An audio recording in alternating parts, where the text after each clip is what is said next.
Humberto, la semana pasada concluimos la segunda parte de esta charla.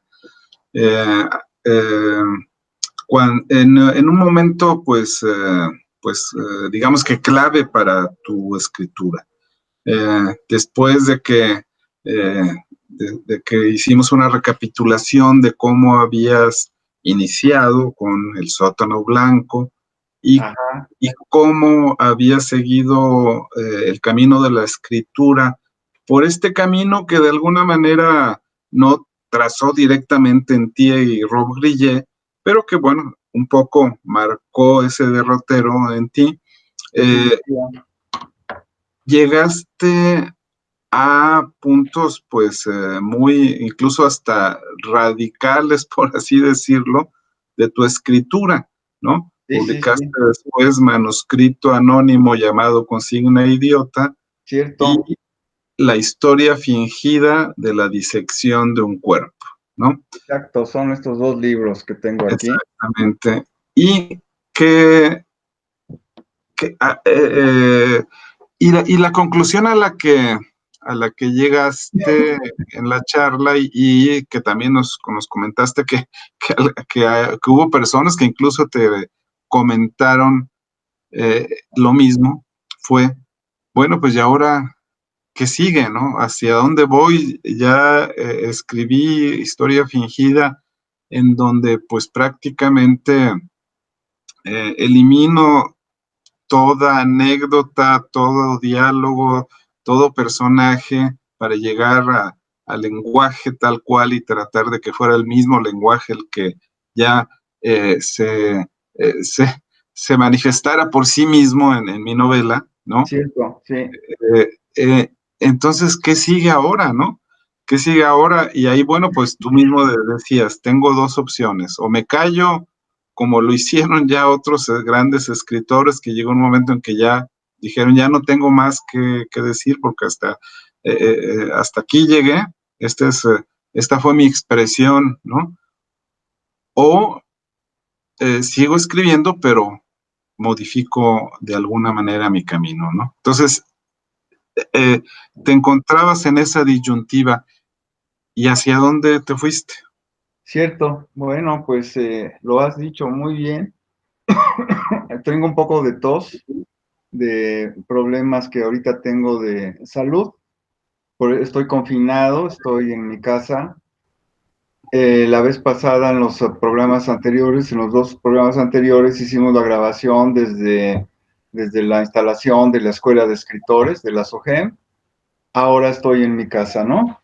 Bueno, efectivamente, concluí la historia fingida de la disección de un cuerpo escrita a lo largo de los últimos años 80, no, 70.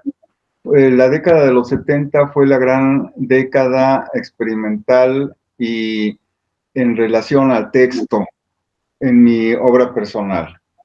Mi preocupación ahí era escribir una novela que no tuviera nada que ver con los otros medios de expresión audiovisuales, escénicos y de otras índoles. La computación todavía no hacía un acto de presencia notable, ¿no? En las mesas de los escritores. En la historia fingida de la disección de un cuerpo, en efecto, se trata de, así como en el manuscrito anónimo llamado Consigna Idiota, se trata de abolir la historia. ¿Por qué? Porque la historia es para el cine, la historia es para la televisión, la historia es para el teatro inclusive, para las artes escénicas y audiovisuales.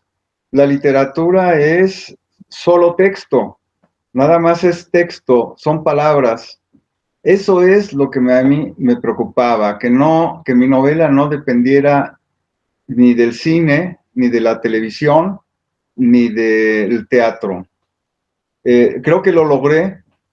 Entonces, ¿de qué se trataba? Pues obviamente las historias que interesan, grosso modo, al cine y a la televisión son aquellas historias que tienen personajes, que tienen una historia con su principio, con su desarrollo y con su desenlace perfectamente definidos y controlados por el escritor. Que por otro lado, sabemos que los medios audiovisuales dependen de cierto modo de la literatura, porque el cine y la televisión están revisando la literatura constantemente para encontrar buenas historias, precisamente, están encontrando buenas historias. Pero ya no podemos competir con el cine y con la televisión en el siglo XX, porque estos nos ganan por atractivo, ¿no? Como dijera el gran escritor francés de la década de los 30, Louis Ferdinand Céline, decía, ya no se hagan estúpidos, gritaba en su novela o Viaje hacia el fin de la noche, o en su novela anterior, donde maneja algo de su adolescencia. Gritaba, ya dejen en paz a los escritores, les decía, ya dejen de perder el tiempo con sus propias palabras. ¿Por qué? Porque el cine, en ese tiempo no había televisión todavía, en el cine ya tienen a los grandes paisajes, con fondo musical, a los actores atractivos, a las mujeres guapas, a los actores galanes, todos actuando en conjunto para lograr un gran espectáculo, mientras que los escritores todavía continuaban con sus ladrillos. Y naturalmente para un público general, la literatura, el libro, ya no competía, ¿verdad? No es lo mismo sentarse frente a una pantalla, el cine, y estar viendo una gran historia con personajes, a los propios personajes ya los vemos actuar, hablar, amarse, odiarse, matarse, corretearse, etcétera, con fondo musical, con colores, con tantos recursos que tiene el cine, y nosotros todavía con palabras impresas. Eso ya lo comentaba Luis Ferdinand Céline en la década de los 30, antes de la Segunda Guerra Mundial. A principios del siglo XX ya había voces que hablaban de la desaparición de la novela. No obstante, tenemos a los escritores vanguardistas de la literatura occidental, como son, partiendo de, como ya dijimos en la reunión anterior, de Flaubert, siglo XIX, finales del siglo XIX, principio del XX, Proust, y al inicio del XX, ese gran escritor enigmático, James Joyce, seguido por ese otro gran escritor irlandés también, los dos últimos irlandeses, Samuel Beckett, en el que llegan al grado cero de la escritura, es la apología o el resumen, el sumum, la suma de lo que puede ser la literatura y a lo que ha llegado la literatura en el siglo XX.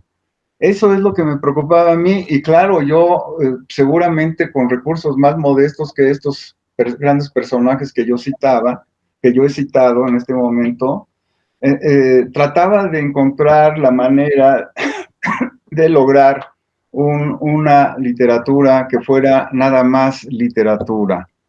Pero no me quedé en el empobrecimiento. Yo sabía que no podía hacer eso. Por eso es que en la historia fingida de la disección de un cuerpo, es un texto en el que se basa en el lenguaje mismo para que el lenguaje, los sonidos del lenguaje, de la literatura hablada, valga el término, se sostuviera por sí mismo, que fuera el lenguaje, el personaje. Ya no quería poner a trazar trazar los personajes lo más realistamente posible para convencer a mi lector, porque para eso pues va al cine, para eso va a la tele, ¿verdad? Para eso va al teatro. Entonces, ¿para qué lo hago en la literatura? De tal manera que, ¿qué es lo que quedaba en el libro, en la novela? El lenguaje, nada más el lenguaje. Por eso es que en la historia fingida de la disección de un cuerpo, el lenguaje es el personaje, el verdadero personaje. Hay un personaje, obviamente, me parece que no tiene nombre, no recuerdo ya, en el que nada más está hablando, está frente a una mesa y con un lenguaje del absurdo, que viene también de mi influencia del teatro del absurdo, de Samuel Beckett, de Ionesco, de todos estos de principios del siglo XX, no está contando una historia, no está contando su propia historia, este personaje, simplemente está diciendo que la azucarera que tiene sobre la mesa pues ya no sirve. ¿Por qué? Porque se hace bolas el azúcar. Y ese es su gran problema existencial y su gran problema literario como personaje. Ya no se trata de hacer una gran historia para convencer al respetable. Ya no se trata de hacer un personaje que se identifique con los lectores para que compren el libro, para que se entretengan, para que se diviertan, para que se reflejen. Eso lo hace muy bien el cine en el siglo XX y la televisión. Últimamente, las computadoras, la internet, etcétera. Bueno, pues eso fue la historia fingida de la disección de un cuerpo para no quedarme más tiempo. ¿Qué pasa con esto? Que es el texto hablado, pero realmente es el texto pensado. Estamos partiendo del último capítulo del Ulises de Joyce, donde es el personaje precisamente la esposa de Bloom, que está acostada junto a su marido y está pensando en su amante, en que creo que es cantante es cantante, está pensando en su nueva presentación, en el tipo que tiene al lado, que no le interesa, un día común y corriente. Es eso el pensamiento que viene del psicoanálisis de principios del siglo XX, el pensamiento, el tipo de lenguaje y de pensamiento que les interesa a los surrealistas, que vienen de los dadaístas. Los dadaístas me impresionaron también para llegar a la historia fingida de la disección de un cuerpo. Y los dadaístas ya pregonaban la muerte del arte y por lo tanto de la literatura. Pero claro, no nos podemos quedar en ese tipo de declaraciones. ¿Y qué ocurrió?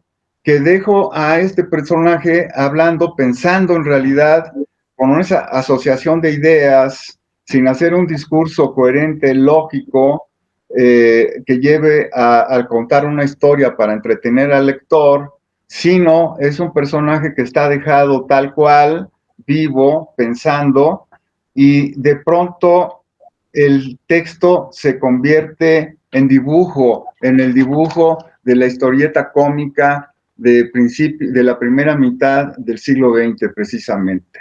Es el texto que luego se convierte en imágenes que va de acuerdo con una historia narrativa como es la historieta cómica, los cuentos que decíamos en los años 50.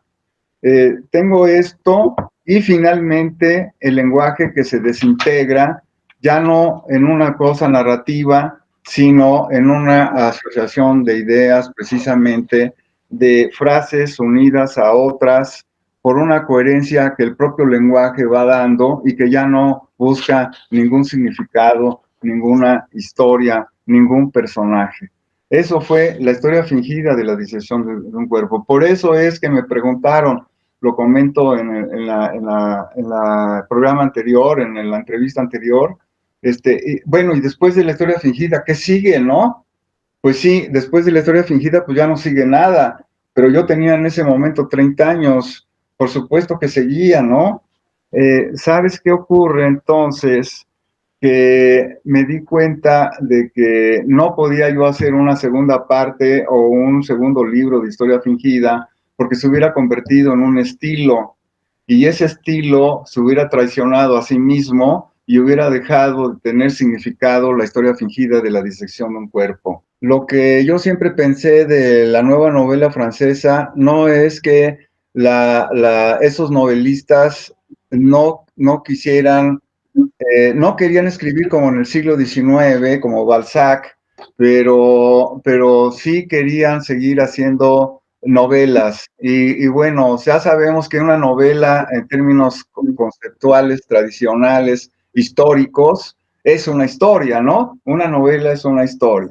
Bueno, entonces, ¿qué pasa con estos escritores que no es que negaran tanto la historia como que querían escribir otra clase de historia? Esa es la respuesta. Entonces, lo que yo traté de hacer ahora es hacer otra clase de historia. Una historia que ya no fuera convencional, ¿no? Con personajes redondos, con una situación determinada dramática, dentro de una correlación de acontecimientos lógicos, con situaciones psicológicas de los personajes y pasiones y todo este tipo de cosas de las historias. Entonces, eso lo dejé de lado para quedarme en una historia narrada en primera persona. El personaje es en realidad otra vez el pensamiento. El pensamiento es palabras y ya no tiene una lógica necesariamente de historia, pero volvemos a escribir una historia. ¿Y qué fue el resultado? Pues un mundo que a mí me interesaba mucho en ese momento, me sigue interesando. Yo fui lector de Franz Kafka, ¿no? Fui apasionado seguidor de Franz Kafka desde los años 60 hasta el tiempo presente. Entonces, desde los años 60 yo ya tenía una lectura bastante buena de Franz Kafka en español. Conocí a Praga por Kafka, empecé a conocer otros escritores checos y del centro europeos por Franz Kafka y sus amigos. Empecé a conocer algo de literatura alemana porque ellos escribían en alemán. Hasta empecé a estudiar alemán precisamente, pero no avancé. Me quedé en nociones, tengo nociones del idioma alemán. Entonces, a lo que yo llegué fue a una historia, a una novela no tradicional, moderna, contemporánea, perfectamente contemporánea, donde los personajes no eran redondos, ni la anécdota era principio, desarrollo y desenlace para entretener. No porque creyera que los que lo hicieran estuvieran mal, eso es muy importante. Simplemente era mi propia investigación y a lo que yo quería llegar. Hay muy buenas novelas tradicionales, ¿no? Policíacas. A mí me gusta el terror. Después te hablo de otro experimento que hice, etcétera. No compito. No se trata de pelearme con otros escritores o decir que ellos están mal y yo estoy bien. Pues no, definitivamente. Pero sí me interesa una investigación personal para llegar a esta historia que no es historia, una anti-historia, una no historia. A eso llegué con los buscadores de la dicha, una historia extraña que se da en la Praga de la vida real, la Praga comunista de esos años, porque me interesaba, aparte de Franz Kafka, por el ambiente de encierro. Del comunismo, pues ya sabemos que es un ambiente de encierro, de control, en contra del individuo. Entonces a mí me interesa la reacción del individuo. Yo soy individualista. No puede existir una sociedad sin individuos. Si no estuviera el individuo, no existiría la sociedad. Entonces, mi novela va al individuo, no al colectivismo, no. Coincido con Robert Grillet en que no es Balzac, es en todo caso Flaubert, ¿verdad? Que es Madame Bovary y no un mural de personajes como las novelas realistas que podrían darse, como Carlos Fuentes, que fue un gran escritor un gran escritor de corte realista, grosso modo, también tiene fantástico, tiene varios recursos este escritor, muy interesante, pero no quería yo hacer en ese momento una novela como La región más transparente del aire, ¿no? Por decir algo, como ejemplo. No para estar en contra de Fuentes, sino para ponerlo en otro lugar de la mesa. Entonces están Los buscadores de la dicha. Enseguida hice otra novela extraña que se desarrolla en la Praga comunista, que es Los extraños. Son dos novelas de Praga, un experimento bastante bueno, dos novelas de Praga que donde no tenemos personajes protagónicos, sin embargo, pues sí, identificamos personajes, identificamos cierta acción, identificamos otro tipo de acción, otro tipo de personaje y otro tipo de historia. Son las dos novelas de Praga, ¿no? Los buscadores de la dicha y Los extraños. Posteriormente, aquí yo tuve un apoyo del Sistema Nacional de Creadores de Arte, que no volví a tener, por cierto, pero en ese momento sí lo tuve, en los años 90, y me dio la oportunidad de escribir, de hacer un juego con ese gusto que yo tenía por la literatura gótica, la literatura de terror, el cine de terror, las historias de terror, etcétera. Ya leía yo autores dentro de la literatura de terror por simple gusto, y así fue como llegué a la historia de La caricia del mal. Esa novela la hice en los años 90 pensando en hacer una novela de terror, pero no quedarme en las brujas, los diablos,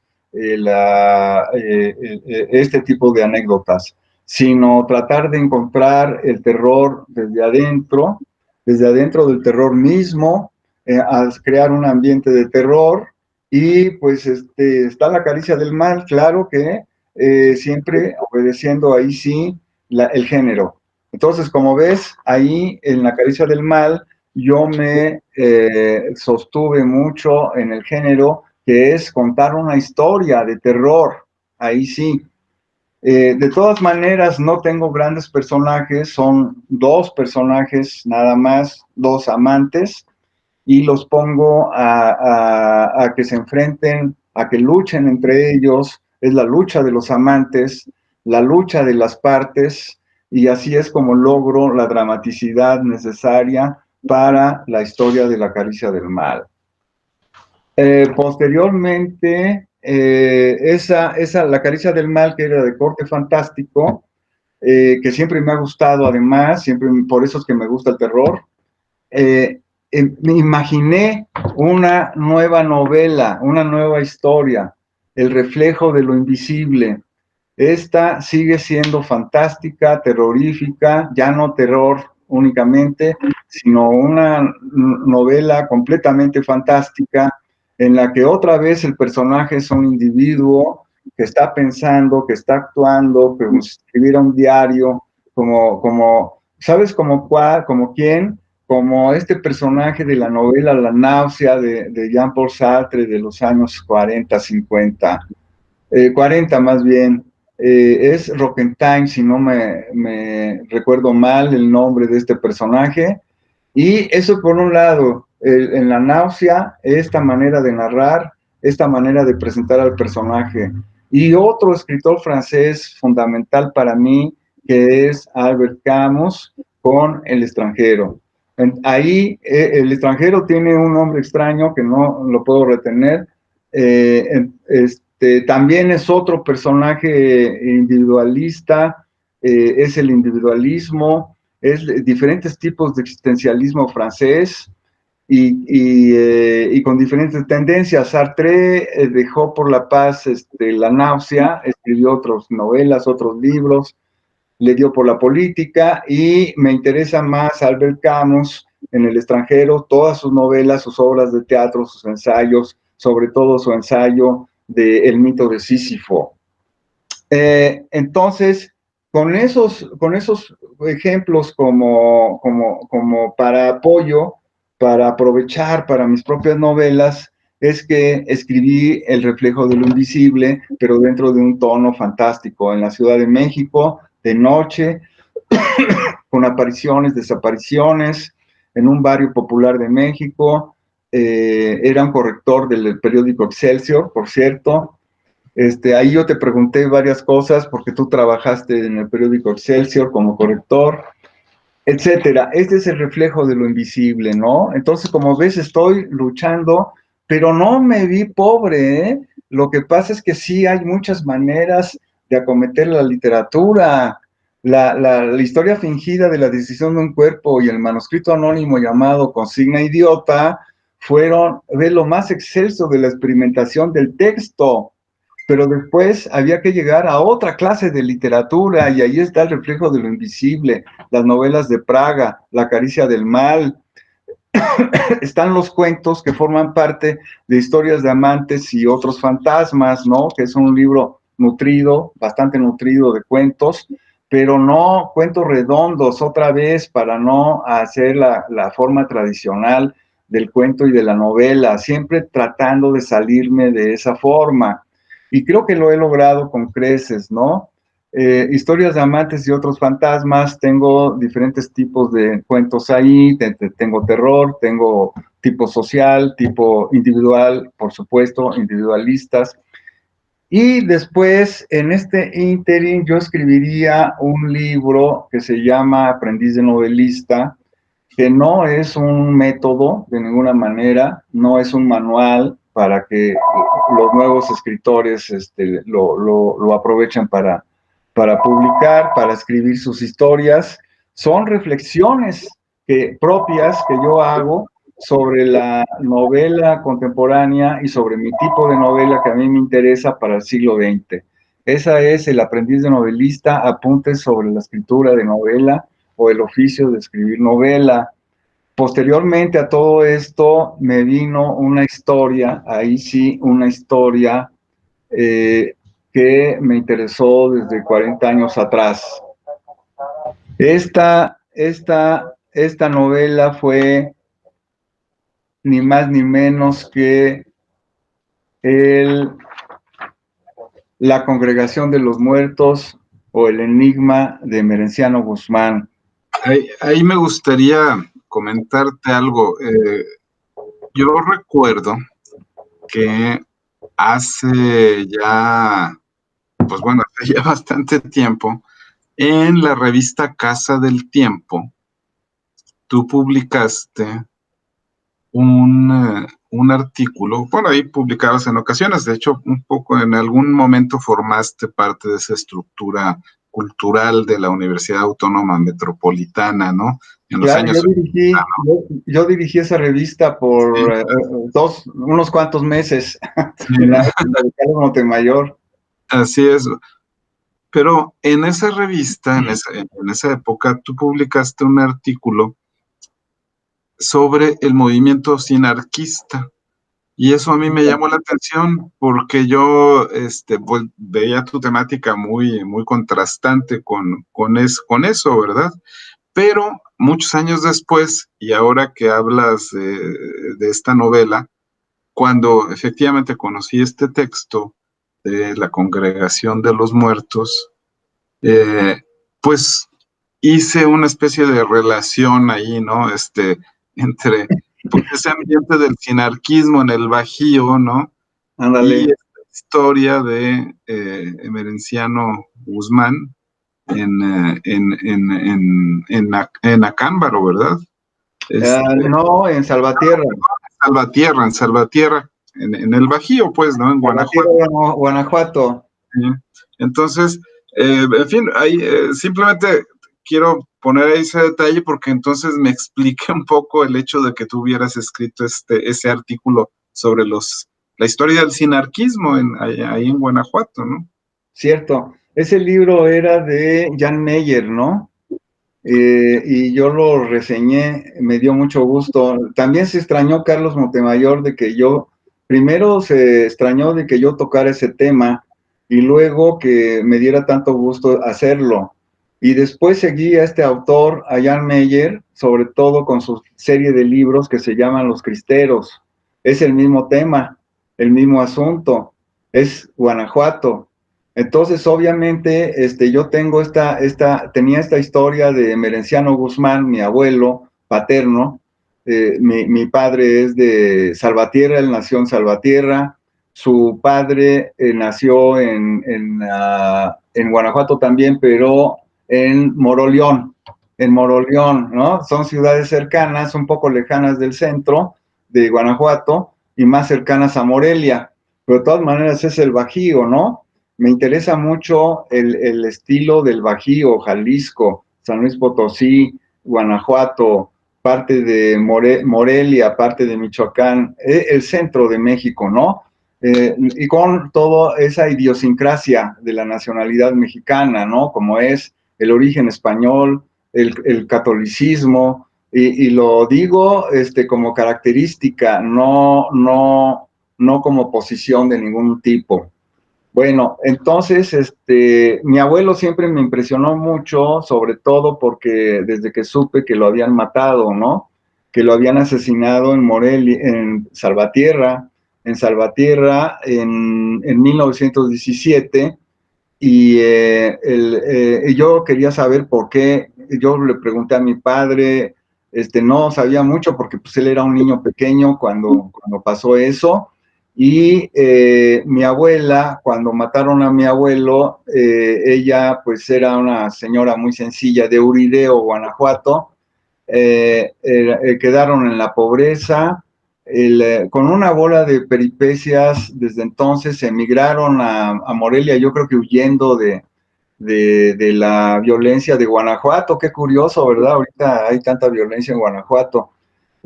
Pero ella huía de la violencia en contra de su marido. Ella probablemente pensó, mataron a mi marido y después van a matar a mis hijos, que eran niños de 12 años para abajo, y mi padre tenía 9 años. Entonces, 8 o 9 años, huyen a Aurelia, y ahí es donde crecen. Entonces, esa historia yo la hubiera querido escribir desde hace 40 años, pero no podía porque no sabía yo gran cosa, ¿no? Hasta que en 2005, o sea, 40 años después, precisamente, 30 y tantos años y 40 años en 2005, yo dije, si no, tengo que escribir esta historia como de lugar, no sé cómo, pero tengo que hacerlo. Entonces me senté a escribir. ¿Cómo se hace una historia como de lugar? ¿Cómo se empieza a escribir a como de lugar? Sentándose frente a la máquina de escribir antes y ahora frente a la computadora. ¿Cómo? Para que tu interioridad te orille a escribir. Pones las manos en las teclas y empiezas a escribir. Un poco el surrealismo, ¿verdad? Un poco el dadaísmo. Otra vez, fíjate cómo las formas experimentales y vanguardistas de mi inicio, que me interesaron tanto, cómo cobraron importancia para este libro de corte tradicional, pero lo de tradicional no tiene nada, porque se parece a Faulkner, es un libro hecho de pedazos, hecho de fragmentos, es un libro, una historia fragmentaria. Esa es la conclusión a la que yo llegué, para no hacer una novela de corte realista, inicio, desarrollo y desenlace de una historia más o menos divertida e interesante. Es una novela fragmentaria. Y otro escritor del Bajío, Juan José Arriola, me sirvió su libro de la feria, que está hecha de fragmentos, precisamente, de pedazos, una pedacería. Él lo hizo bastante bien, bastante formal. Obviamente yo quería hacer lo propio. Entonces, es eso. También el libro de historia de Luis González, si no estoy diciendo mal el nombre, de Pueblo en Vilo, me sirvió mucho para este libro. Entonces, así me senté frente a la computadora y me puse a escribir sobre mi abuelo Emerenciano Guzmán.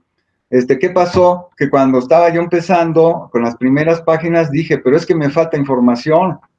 Pues sí, entonces fue que regreso a Guanajuato, me pongo a investigar como si yo fuera un historiador, ¿verdad? O por lo menos lo que llaman un periodista de investigación, que bueno, yo creo que los periodistas para escribir sus cosas siempre investigan, ¿no?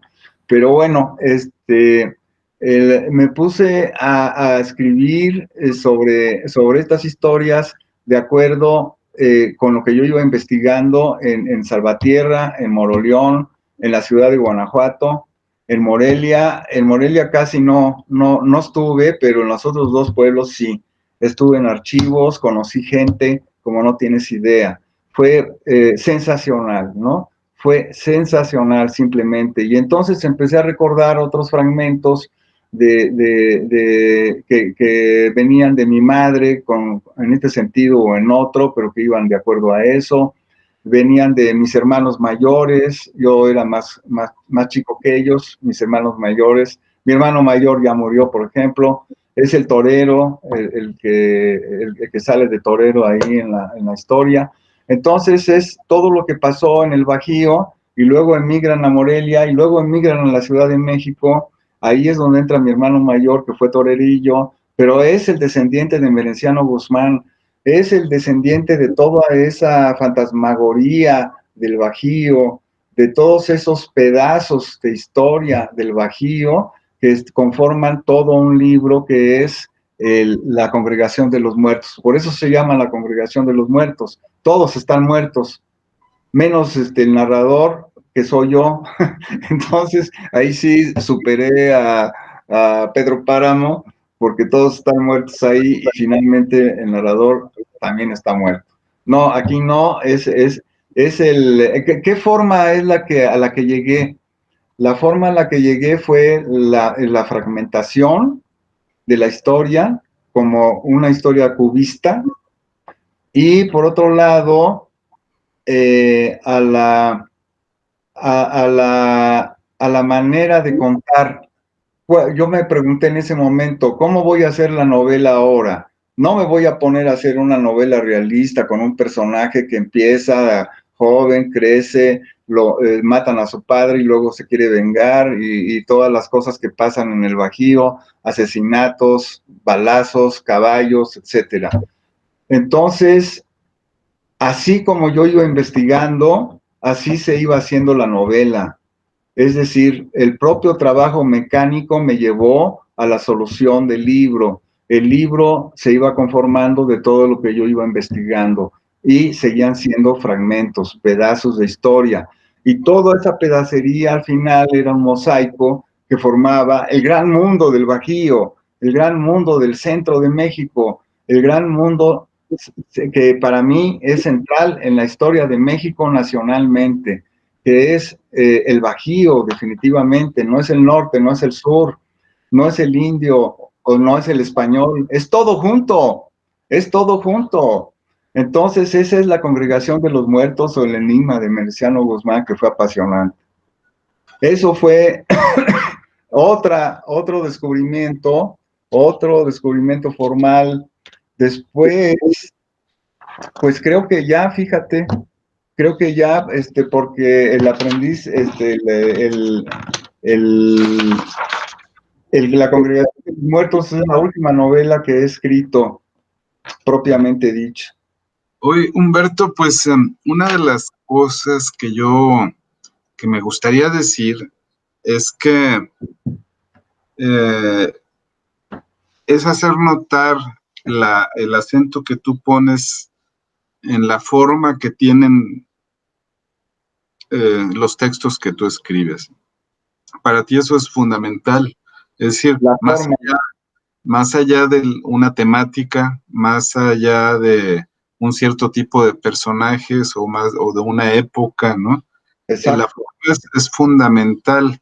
Y bueno, yo diría que eso es un quehacer literario precisamente, ¿no? El de la forma, es lo que pensaríamos. Sí, claro.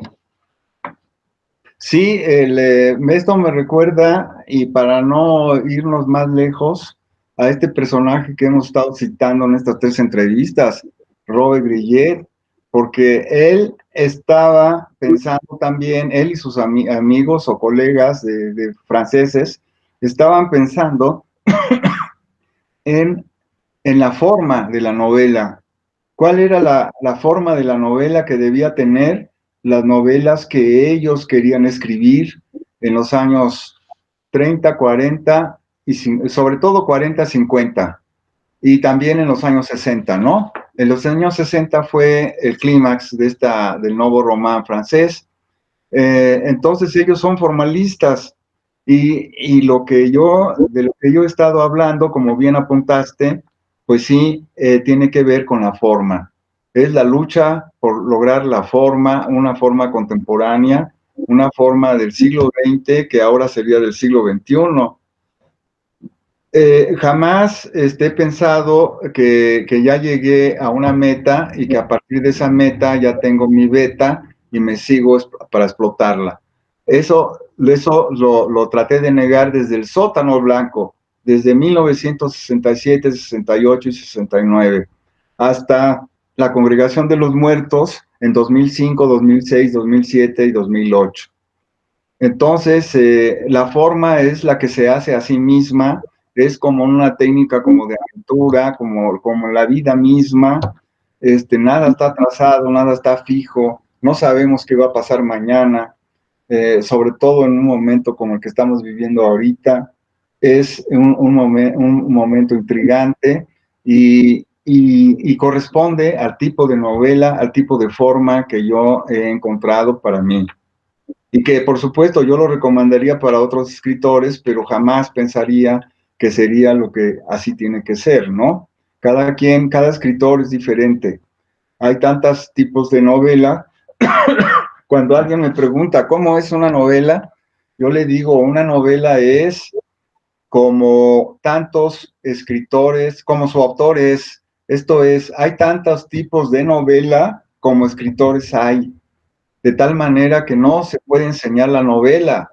Es un mito, es una mentira decir que yo te puedo enseñar a escribir un cuento o escribir una novela. Puedo ayudar, puedo mostrar mi experiencia, es verdad. Mi ojo analítico me ha hecho, con toda esta experiencia formal de la que ya hablábamos desde hace 50 años, me ha dado un gran desarrollo para el análisis de texto. O sea, yo puedo ver un texto si está fallando o no, una novela o no, la historia de una novela si está fallando, por qué, etcétera. Pues precisamente por esta gran experiencia que he adquirido formal. Y creo que eso es muy, muy importante para tu obra, ¿no? Creo que en estos 3 episodios de esta entrevista, hicimos un recorrido de toda tu obra y me parece muy importante, bueno, que incluso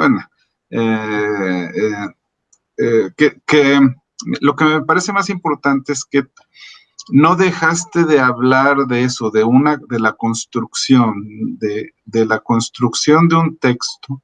Exacto. Sí. A partir de eso, ¿no? De formas,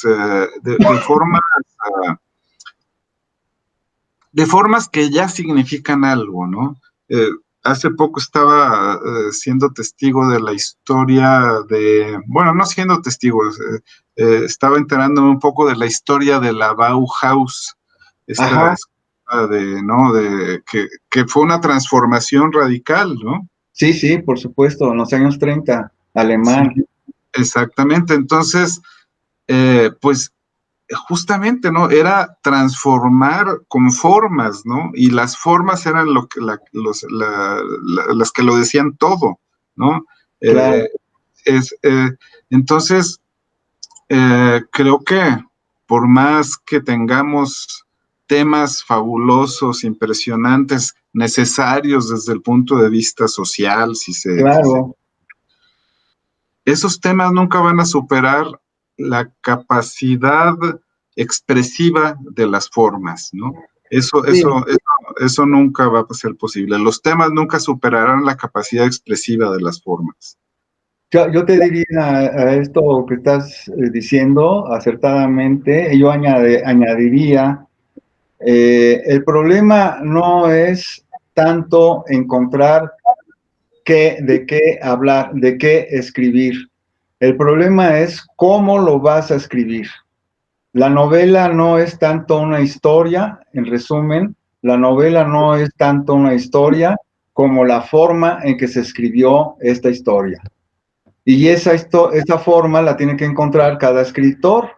Eso es lo que yo no puedo enseñar a un alumno, a encontrar su propia forma de contar una historia. Esa es su originalidad de él, como yo puedo tener probablemente alguna originalidad al contar mis propias historias o contar mi historia con determinada forma.